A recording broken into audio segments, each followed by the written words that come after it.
안녕하십니까. 통찰TV의 조승재입니다.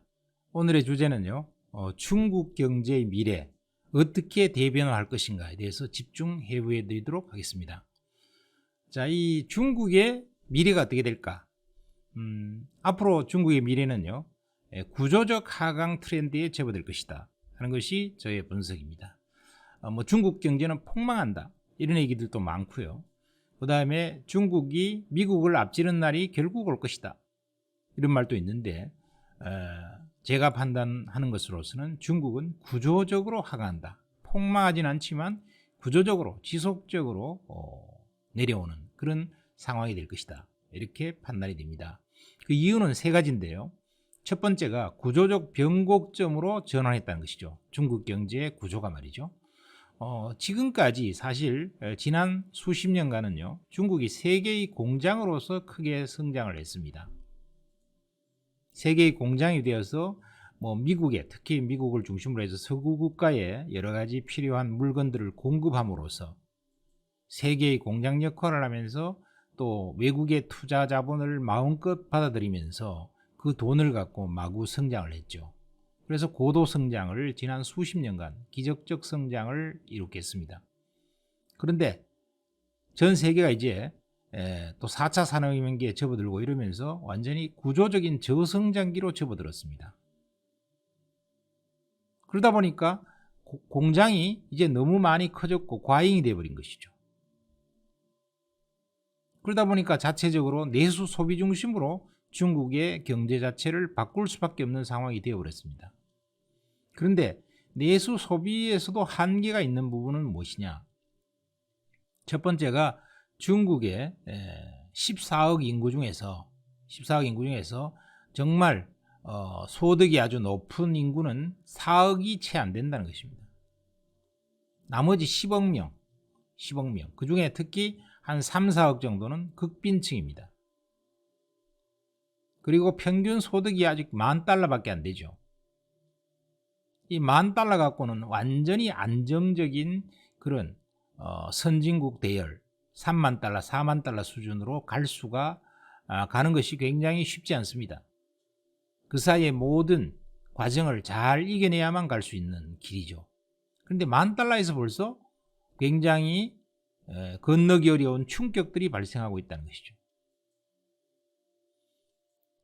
그래서 이 중국의 경제는 그렇지만은 계획 경제입니다. 그리고 공산당 일당 체제로서 강력한 국가가 모든 것을 경제를 주도하는 그런 상황이죠. 그러다 보니까 붕괴는 쉽게 일어나지 않습니다. 그렇지만은 장기 하강 국면으로 접어들 것은 틀림없는 사실이다 고 하는 사실이죠. 2007년도에 중국의 성장률은요 14%에 이르렀습니다. 어마어마한 고도 성장이었죠. 그 이후에 이제 8%의 성장률을 지켜야 된다. 이러다가 지금은 이제 작년 정도에는 6%의 성장을 지켜야 된다, 이렇게 내려오고 있습니다만, 앞으로는 이제 몇 년 안 가서 3%대 성장으로 내려갈 수밖에 없습니다. 선진국 일반적인 성장 수준으로밖에 떨어질 수가 없고요. 사실 거기에도 거품이 많고 중국의 통계는 믿을 수 없는 측면이 너무 많다 하는 것이죠. 왜냐하면요, 지금 중국의 에너지 소비량 같은 것이 특히 2019년, 2020년 오면서 거의 30%에서 40%가 전년 대비 줄었다고 합니다. 그 정도로 줄었다면요, 성장률이 6% 맞추는 게 쉬운 게 아닌 것이죠. 헛수가 많이 들어있다, 통계 조작이 좀 있다, 이렇게 봐야 될 것입니다. 특히 이번에 신종 코로나 바이러스 때문에 중국 경제는 이 가치 사슬이 완전히 파괴된 부분이 너무 많이 생겼어요. 그래서 올해는 심지어는 마이너스 성장을 할 것이다, 이런 얘기들이 많이 나돌고 있습니다. 겉으로 이제 드러나는 것은 5% 성장이나 이렇게 드러나겠지만 사실상은 마이너스 성장이었을 거다, 이렇게 미국에서는 추정하는 발표들이 많이 나오고 있습니다. 그리고 구조적인 하강 트렌드 들은 것이 틀림없다, 이렇게 볼 수 있는 이유 중에 또 결정적인 것이 바로 미국과 중국의 패권 전쟁은 앞으로도 계속 지속될 거라는 거죠. 결국 세계의 패권 국가인 미국이 중국이 지속적으로 성장한 것을 결코 방관하지 않겠다고 하는 것입니다. 그래서 이미 무역전쟁으로부터 시발해서 그 다음에 여러 가지 금융전쟁, 그 다음에 군사전쟁까지 다 미국은 준비를 했습니다. 트럼프가 특히 군비를 어마어마하게 확장을 했죠. 그렇기 때문에 이 미중 패권전쟁이 계속되고 미국이 중국을 그냥 두지 않겠다. 반드시 중국을 밟아버리겠다. 이렇게 생각을 하고 있기 때문에 중국의 성장은 지속적으로 하강할 수밖에 없습니다. 그리고 미국은 중국을 또 어떤 정책을 가지고 있느냐 하면 분할할 정책을 갖고 있습니다. 중국을 쪼개야 된다 이거죠. 뭐 신장 위구르라든가 티벳이라든가 홍콩 대만이라든가 이런 것들을 쪼개야 되겠다라고 미국이 생각하고 있다는 거예요. 그래서 이것이 미국의 전략이고 의도이기 때문에요. 중국은 지속적으로 거기에 대한 스트레스를 받을 수밖에 없고 또 미국은 굉장히 무서운 나라입니다. 그걸 장기 국가 전략으로 한다 그러면 쪼개질 가능성이 대단히 높은 상태인 것이죠. 자, 그러면 중국은 앞으로 어떻게 될까 했을 때 중국은 제2의 소련화 과정이 진행될 것이다 하는 것입니다. 미국은 자기의 패권에 도전하는 나라를 결코 그냥 두지 않았습니다. 그래서 소련이 엄청나게 이제 빠르게 패권 전쟁으로 이제 가세를 하니까 미국은 바로 소련을 여러 나라로 그냥 분할시켜 버렸죠. 쪼개버렸습니다. 그리고 지금 러시아는요, 한국보다도 GDP가 더 낮은 수준으로 떨어졌죠. 사실상 그냥 종이 호랑이에 불과한 그런 상황입니다.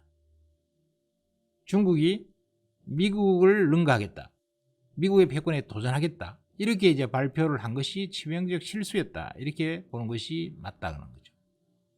그러면 미국은 어떻게 할 것인가? 중국을 소련처럼 만들고 싶다는 것이 바로 미국의 생각인 거죠. 그러면 몇 가지의 주제별로 한번 소련과 중국의 주요 정책과 그 미래 전망을 해보면요, 소련은 대개발 정책에 있어 과거 시베리아 개발 정책을 폈습니다. 소련이 이제 좀 잘 나가기 시작하니까 시베리아를 어마어마하게 개발해서 국가 부흥을 만들겠다, 이렇게 한 것이죠.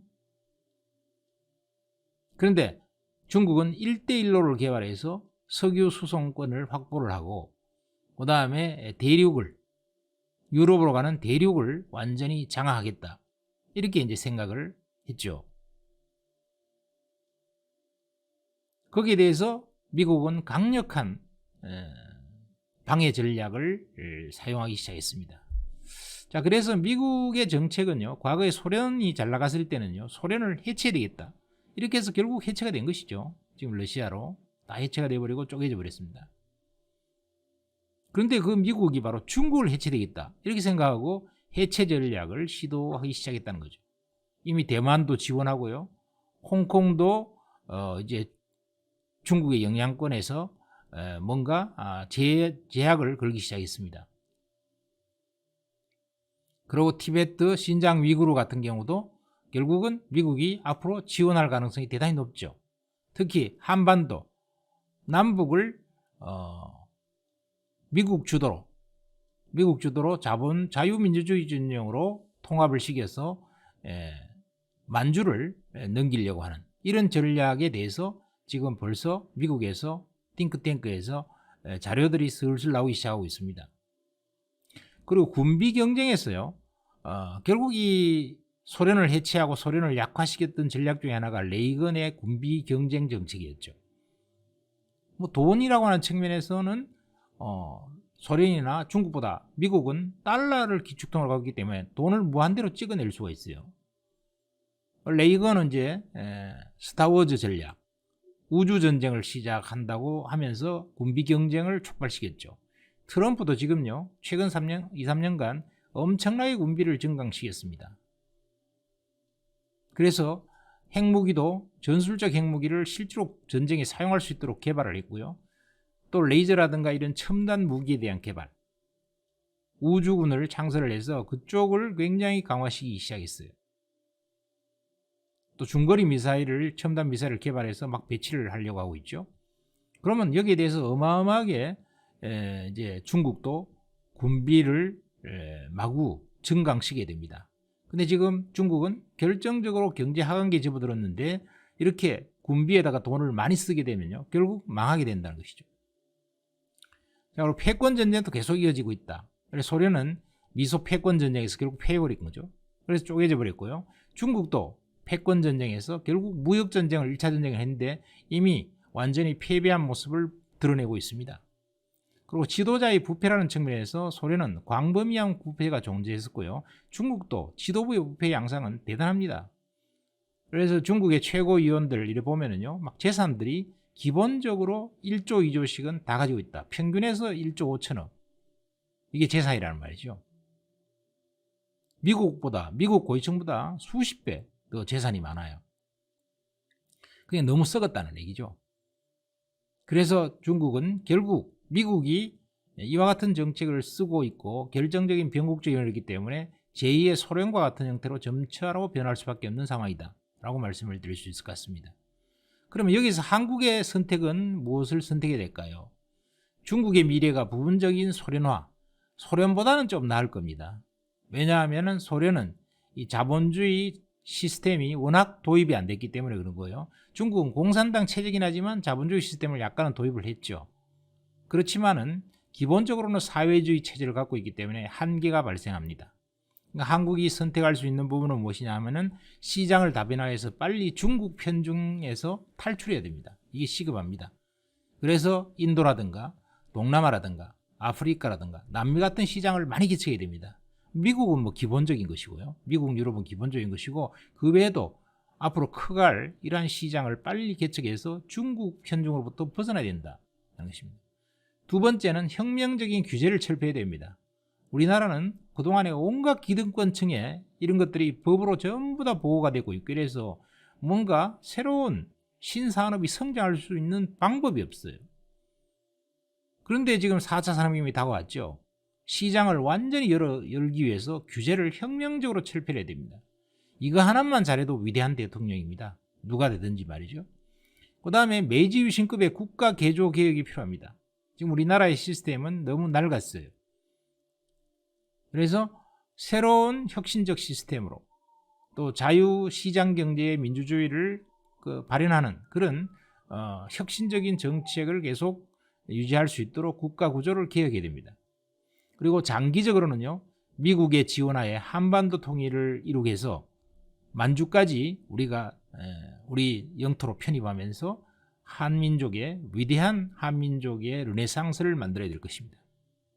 이것이 바로 한국의 선택이라는 것이고 한국이 이런 자유민주주의 진영에 잘 서기만 한다면 바로 그런 미래가 우리한테 다가올 수 있다 하는 측면에서 국가 전략적인 측면에서의 중요한 결단이 필요한 시점이다. 이렇게 말씀드릴 수 있겠습니다.